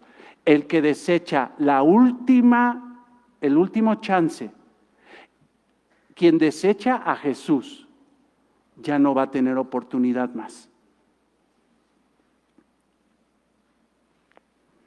En Marcos 12:6 dice en el pasaje paralelo: por último, teniendo un hijo suyo, dice, amado, lo envió también a ellos diciendo: tendrán respeto a mi Hijo. Este hombre manda entonces a su único hijo. Este hijo es amado. ¿Cómo, hermanos, esa expresión amado nos recuerda el bautismo del Señor Jesucristo y la transfiguración del Señor Jesucristo? Dios desde el cielo dijo: este es mi Hijo amado, es mi Hijo, mi único Hijo. Mientras que el hombre había mandado a muchos siervos, probablemente con una característica común entre ellos, ahora enviaría a su único hijo que tiene una característica única y distinta a todos los demás. En la Biblia encontramos que Jesús es el unigénito del Padre. Esta expresión, hermanos, en el griego se refiere a monogemos. Y esto, hermanos, no se refiere a su único hijo, sino único en su clase. Jesús es único en su clase. Jesús es el Hijo de Dios, único en su clase. Jesús, hermanos, es Dios. Jesús es único. Es el verdadero hombre y el verdadero Dios. Es Dios de Dios, luz de luz, verdadero Dios de Dios, verdadero, engendrado, no hecho, consubstancial con el Padre. Él es único. Fíjate, hermano, qué conciencia tenía el Señor Jesucristo. Cuando les está contando la parábola, le está diciendo, ¿qué creen? Yo soy único. Yo soy el Hijo de Dios y el Hijo del Hombre. ¿Sabes qué les fastidiaba a los escribas y fariseos? Que Jesús se dijera el Hijo de Dios. Les fastidió, les cayó regordo cuando les dijo, ¿cómo han hecho esto en la casa de mi Padre?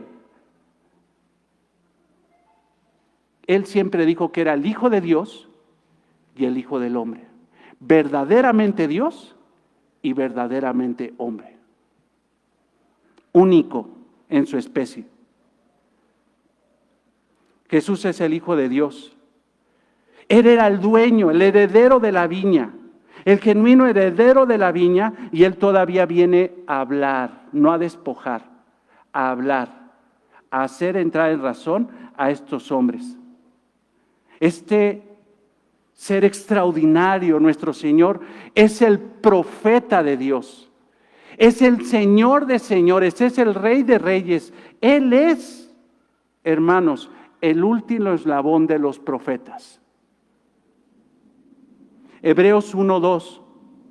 Dios, habiendo hablado muchas veces, de muchas maneras y en otros tiempos a los padres por los profetas, en estos postreros días nos ha hablado por el Hijo.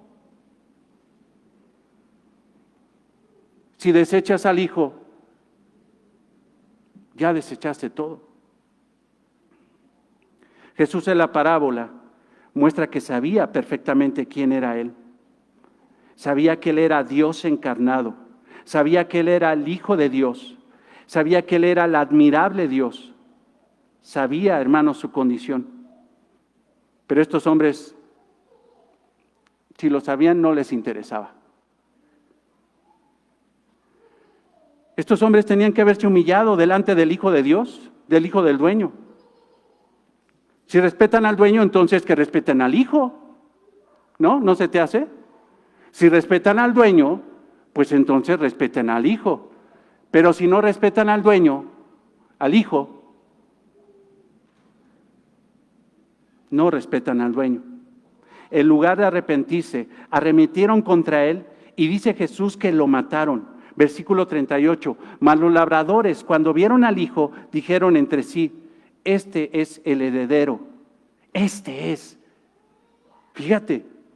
No estaban tan perdidos. Este es el heredero. Pero en lugar de humillarse delante de Él, venid, matémosle y apoderemos de la heredad.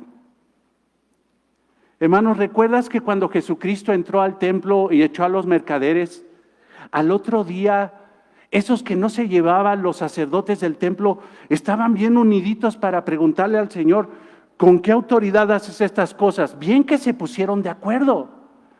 Hicieron alianza, coalición, el PRI, el PAN, lo que sea, con tal de unirnos ¿no? Aunque no nos llevemos ahora, sí vamos con tal de darle la torre. Mira lo que dice el Señor, mas los labradores, cuando vieron al Hijo, dijeron entre sí, este es el heredero, venid, matémoslo, vamos a hacer convenio, vamos a hacer estrategia, lo vamos a matar.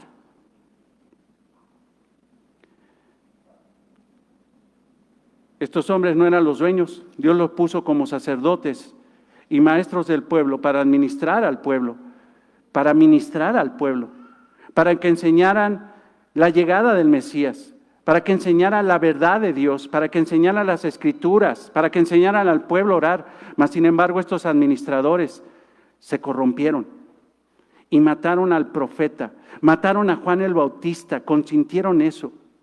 Cuando Juan el Bautista, hermanos, vio al heredero, Él lo reconoció y se humilló. Y aún dijo a Juan el Bautista, yo no soy digno ni siquiera de atarle la cuerda de sus sandalias. No soy digno de eso. Lo reconocieron, pero estos hombres, en lugar de reconocer la autoridad del Hijo, planearon su muerte. ¿Para quedarse con qué? Con la viña.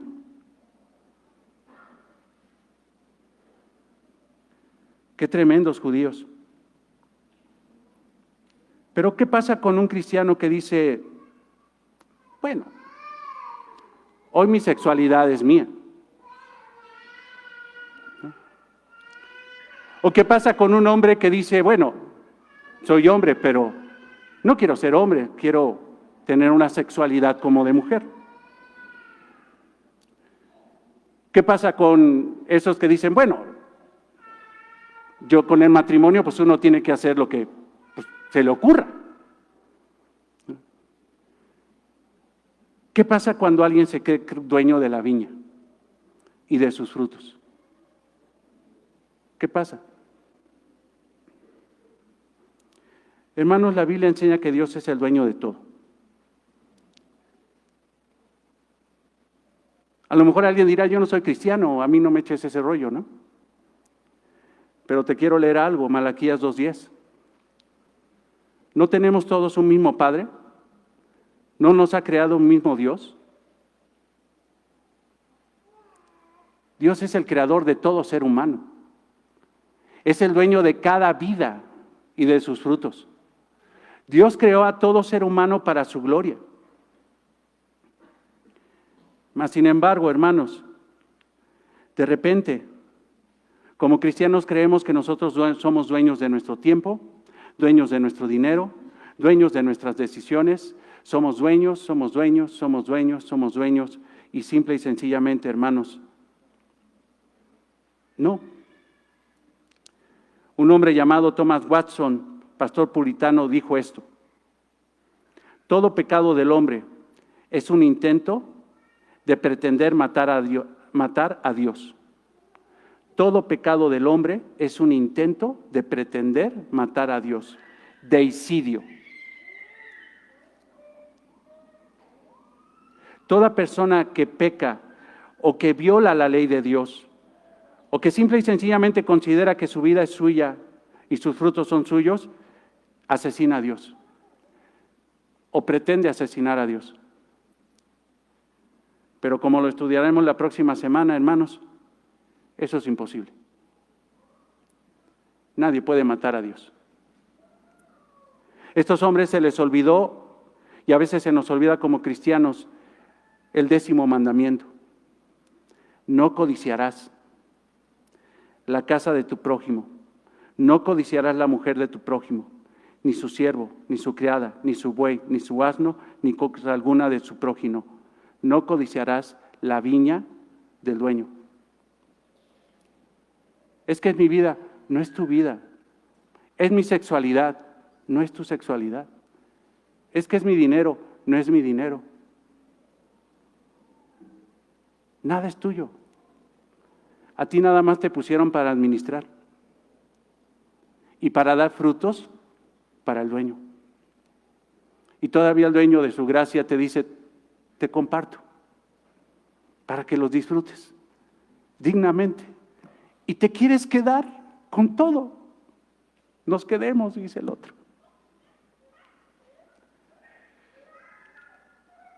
Y tomándole, versículo 39, le echaron fuera de la viña, como pasó con el Señor Jesucristo, que lo sacaron de Jerusalén y lo crucificaron afuera de la ciudad, como si fuera un delincuente. Así hicieron con el Señor estaba profetizando ya su muerte, en manos de quién y cómo iba a ser. Y le mataron. Ahora la pregunta, hermanos, y voy terminando. Esta es la pregunta. Como lo hizo Natán con David cuando le dijo la parábola. ¿Te acuerdas que está David? Mira, hay un hombre que teniendo muchas ovejas, fue y mató la oveja de un hombre que tenía una sola, que la amaba. La mató, en lugar de agarrar una de las tantas que tenía, va y toma una que no es suya. David, ¿Qué merece ese hombre? Muerte. Y que pague. Bueno, primero que pague y luego que lo maten, porque si primero lo matan. Y Jesús les aplica la misma. Cuando venga pues el Señor de la viña, ¿qué hará con ellos? ¿Qué hará a ellos, labradores? ¿Qué hará con ellos? Díganme, ustedes, fariseos, ustedes, ¿qué hará? Díganme, ¿qué hará? Le dijeron: a los malos destruirá sin misericordia y arrendará su viña a otros que le paguen el fruto de su tiempo, a su tiempo. ¿Qué hará? Y bajo ese contexto, ¿qué hará Dios entonces con una mujer y con un hombre que ven un matrimonio a su estilo y a su manera? Cuando el matrimonio, esa viña, no es de ellos, es del Señor.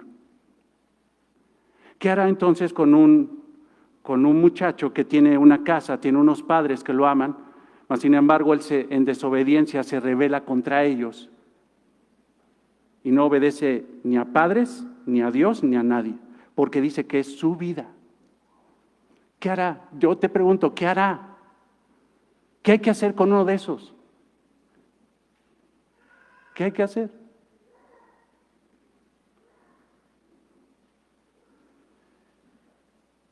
¿Qué hay que hacer con aquellos que dicen: bueno, pues esta es mi vida, estos son mis frutos, son mis bienes, son mis logros, son mis hijos, son mis sueños, son mis anhelos, son míos, son míos, son míos, son míos, son míos? ¿Qué hará con él? Matarlo. Quitarlo, matarlo, quitarlo. Hermanos, ¿qué crees? Dios todavía está mandando profetas. Y Dios todavía está hablando a esta iglesia. ¿Qué vas a hacer? ¿Te vas a dar la espalda y vas a decir: lo ignoro, está loco? ¿O vas a escuchar la demanda del Señor a través de alguien que simple y sencillamente predica la palabra? Yo no estoy hablando de mí. Yo no deseo que te quiten.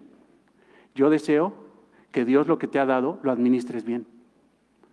Y que el matrimonio que Dios te dio, que no es tuyo, corrijas y glorifiques al Señor con tu matrimonio. Que te quites, joven, esa falsa idea, soltero, que tú te puedes casar con cualquier persona. Si es buena onda, mira. Tú no te puedes casar con cualquier persona. Tú te tienes que casar con una persona que esté en Cristo. Porque tu vida no es tuya. Porque esa viña no es tuya. Y los frutos de tu vida, de esa viña, son del Señor. Cuando se te olvida que tú no eres el almo y pretendes hacer posesión de lo que Dios te ha dado para administrar, estás cometiendo un gran pecado y estás en un gran riesgo. No tengo más. La próxima semana veremos la parábola completa. Amado Señor, te damos gracias por tu infinita misericordia y por tu palabra, Señor. Gracias, Señor, porque esta parábola, Señor, no es caduca. Esta parábola no es, Señor, de hace 2000 años para esas personas. Hemos ido ese tiempo, Señor, hemos entendido la parábola, pero hemos traído la enseñanza al día de hoy y nos damos cuenta, Señor, que podemos ser labradores malvados en lugar de ser labradores fieles. Señor, perdónanos si en algún momento creímos que nosotros podemos hacer con nuestra vida lo que se nos pegue la gana, Señor. No es así. Nosotros tenemos vida porque tú nos la diste. Nosotros respiramos porque tú sustentas nuestra respiración. Y si nosotros tenemos todas esas obras de gracia sobre nosotros, Señor, es para que nosotros demos gloria a ti. Frutos, Señor, de justicia, Señor, cuando tú vengas y pidas, Señor, lo que es tuyo. Aleja de nosotros la maldad de corazón, creyendo, Señor, que nosotros somos dueños y que podemos hacer lo que queremos, Señor. No es así. Quita de nosotros eso, Señor.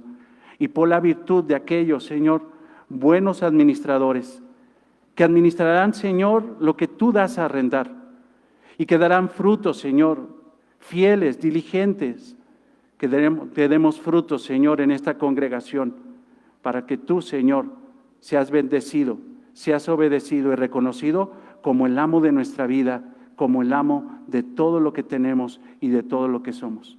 Para gloria y honra tuya, Dios. Amén.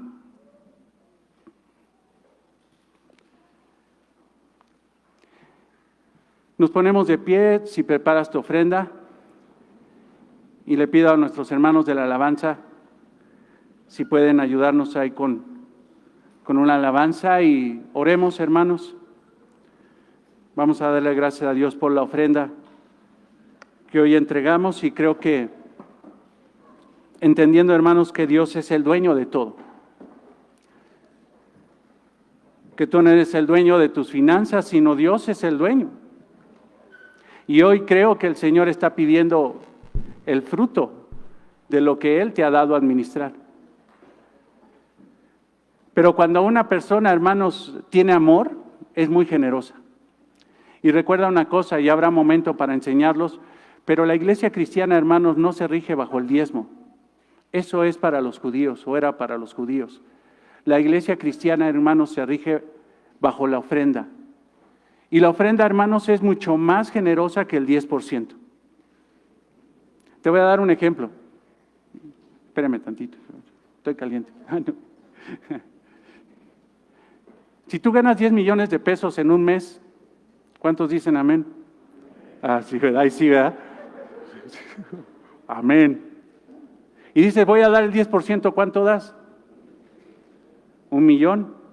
Fíjate qué bendición, ¿qué haríamos con 1 millón aquí? ¿Cuántas hermanas no tienen marido? ¿Quién las sustente? ¿Quién les ayude? ¿Las ayudaríamos? Veríamos por la necesidad. Veríamos si alguien necesita una operación y financiársela. Haríamos muchas cosas por amor a los hermanos con 1 millón.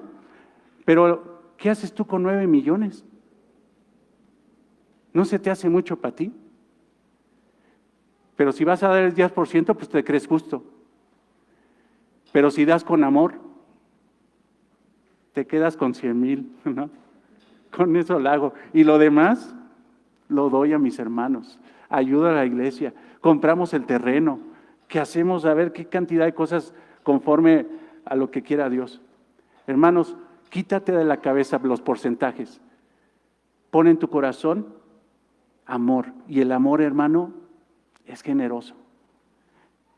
Amado Señor, te damos gracias por permitirnos ofrendar y queremos darlo con libertad, no por imposición. Queremos darlo con alegría, con un corazón alegre, no con amargura, Señor, sabiendo que tú, Señor, has sido fiel, que tú has suplido nuestras necesidades. Te damos muchas gracias, Señor, y oramos por aquellos que no tienen trabajo, para que pronto lo tengan, Señor. Pero oramos también para que ellos sean humildes y no lo digan, Señor, para poderles ayudar, para poder suplir su necesidad. Porque podríamos orar aquí, Señor, y decir que tú les ayudes, que Dios, que tú los bendigas, Señor. Pero si nosotros no nos acercamos a ellos para darles lo que necesita, nuestra fe está muerta, Señor. Que podamos ayudarnos los unos a los otros, suplir nuestras necesidades los unos a los otros. Te damos gracias porque podemos ofrendar con libertad en esta tarde, Señor. En el nombre de Cristo y para tu gloria. Amén. ¿Rey de gloria? ¿O cuál?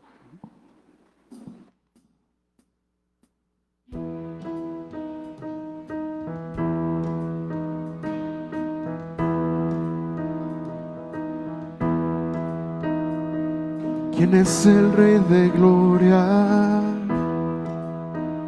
Me persigue con su amor. Me asombran sus palabras, susurrando en mi interior. Mi conciencia me recuerda, necesito su perdón. Él es el Rey de gloria, Él me lo ofrece hoy. Oh Rey del universo y Príncipe de paz, revelándome los cielos, los misterios que en él hay. Mi conciencia me recuerda, necesito su perdón. Él es el Rey de gloria, me lo ofrece hoy. Su nombre es Cristo, Jesucristo, Dios poderoso, Rey de mi ser, Rey de gloria. Su nombre es Cristo, Jesucristo, Dios poderoso, Rey de mi ser, Rey de gloria. ¿Quién es? ¿Quién es el Rey de gloria? De poder y majestad, el sabio sin medida. Él es el Rey de amor y paz, Señor de cielo y tierra, y el único creador. Él es el Rey de gloria, Él es todo para mí. Su nombre es Cristo, Jesucristo, Dios poderoso, Rey de mi ser, Rey de gloria. Tu nombre es Cristo, Jesucristo, Dios poderoso, Rey de mi ser, Rey de gloria. Su nombre es Cristo.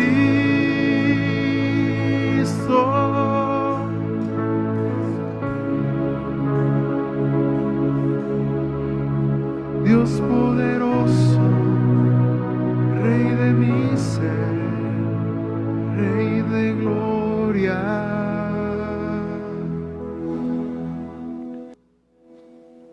Te alabamos, Señor, y te reconocemos. Tú eres el Rey de gloria. Gracias, Señor, por este día y gracias por permitirnos reunirnos el día de hoy. Señor, que esto que hemos oído de ti penetre en nuestros corazones para que podamos salir a este mundo y reflejar, Señor, que tenemos un dueño, que tenemos un amo, que tenemos el amo y el dueño más maravilloso que puede existir, aquel que dio su vida por nosotros. Ese es el dueño de nuestra viña, Él es el dueño de nuestra vida y de todos nuestros frutos. Amén. Gloria a Dios, hermanos, nos sentamos, por favor. Gracias, muchachos. Dice mi abuelita que no se le olvide pedir por Tiana. ¿Tiana? Ok, vamos a pedir por Tiana. ¿Dónde anda Tiana? Ahí está. Tiana la presentamos hace poco, aquí en la congregación, hermanos. Y recuerden que la presentación de niños no solamente es, gracias por recordarme, no solamente es presentarlos y no sé, conceptos raros que ya los expliqué, realmente qué es la presentación de niños. La presentación de niños es involucrarnos con la familia, involucrarnos con Tiana. Es comprometernos a que cuando Tiana se pone a llorar aquí, no sacarla, sino permitir que esté aquí para que se acostumbre al ambiente de iglesia. De repente cometemos el gran error de que llora un bebé y ya lo queremos sacar. Así nos enseñaron, ¿verdad? llévatelo al VIP o llévalo a los niños. No, los niños tienen que crecer dentro de la iglesia, acostumbrarse, porque si no después ya son adolescentes de 14 años y lo primero que quieren hacer es no entrar. Que se acostumbren desde pequeños a estar aquí dentro de la iglesia. Y Tiana cumplió años, entonces les pido que oremos por ella. ¿Cuántos cumplió? 1 año, cumplió años. Cumplió años. Only one. Vamos a orar, hermanos. Amado Señor, te damos gracias por la vida de Tiana. Te damos gracias por la vida de esta bebé. Señor, que en tu gracia le has permitido, Señor, a sus padres, Señor, entendiendo como hoy vimos en tu palabra que el dueño de esta viña no son ellos, eres tú, Señor. Y ellos como padres son responsables, Señor, de la vida de esta bebé delante de ti, de sus frutos. Oramos, Señor, por algo que sería maravilloso para ella, que es su salvación, Señor. Te pedimos, Señor, que sus padres sean sabios y que desde pequeña le inculquen valores bíblicos, Señor. Que desde que pequeña, Señor, le enseñen el Evangelio, así como, Señor, fue enseñado Timoteo por su mamá y su abuela desde pequeño, para que en el momento, Señor, propicio, él creyera. Así te pedimos, Señor, que en algún momento de la vida de Tiana, Señor, ella puede creer en ti y rendirse a ti en arrepentimiento y fe. Oramos por ella y oramos, Señor, para que tú la sigas bendiciendo, la llenes de salud, la llenes a sus padres de sabiduría, para que sigan educándola conforme a tu propósito. Gracias te damos, Señor, por la bendición de tener a Tiana en esta casa. Amén. Gracias, hermanos. Gracias. Hermanos, les tomo un minuto nada más. Les recuerdo, el diario ya está arriba en internet, al ratito lo compartimos en WhatsApp. Es el diario número 4 de Gálatas. Entonces, si tú preguntas si tenemos una forma de leer la Biblia aquí, alguna forma, algún sistema para leer la palabra de Dios, sí, esa forma se llama Mi Diario con Dios. Y ahí si tú pasas con Laurita, la hermana que está aquí atrásito, pegada a la puerta, si tú das 5 pesos y si no los tienes, no hay ningún problema, creo que son 5 pesos, te puede dar el diario de esta semana para que tengas tu lectura de la palabra de Dios diaria. Está ahorita la epístola a los Gálatas, ya tenemos Eclesiastés terminado. Si quisieras leer Eclesiastés, te interesa leer Eclesiastés para tener profundizar en esa enseñanza y sobre todo vivir esa enseñanza, ya está terminado Eclesiastés. Y también tenemos la epístola a los Hebreos. Cualquier epístola o libro que tú quisieras, de los que tenemos, te lo puedes llevar. No es necesario que sea el que estamos llevando. Llévate el que tú quieras, con tal de que tú tengas una lectura bíblica diaria. Y les recuerdo que en internet, en palabraabundante.org, puedes encontrar nuestros recursos, puedes encontrar el diario con Dios, puedes encontrar una serie de enseñanzas en audio de la oración. Se llama Enséñanos a orar, esa serie, y ahorita estamos enseñando versículo por versículo el Padre Nuestro. Es importante que tú lo puedas escuchar para aprender a orar conforme al modelo que Cristo dio a la iglesia, a los hijos de Dios. Te recuerdo que ahí en la mesa hay buenos libros. Si vas a buscar de Cash Luna y de Guillermo Maldonado y de esas cosas, no los vas a encontrar. No ponemos la mesa para ese tipo de falsos maestros, sino vas a encontrar realmente buena literatura cristiana que va a abonar a tu crecimiento espiritual. Y creo que es todo. Dios los bendiga, Dios los guarde. Nos vemos el jueves, si Dios nos lo permite. Bendiciones, hermanos.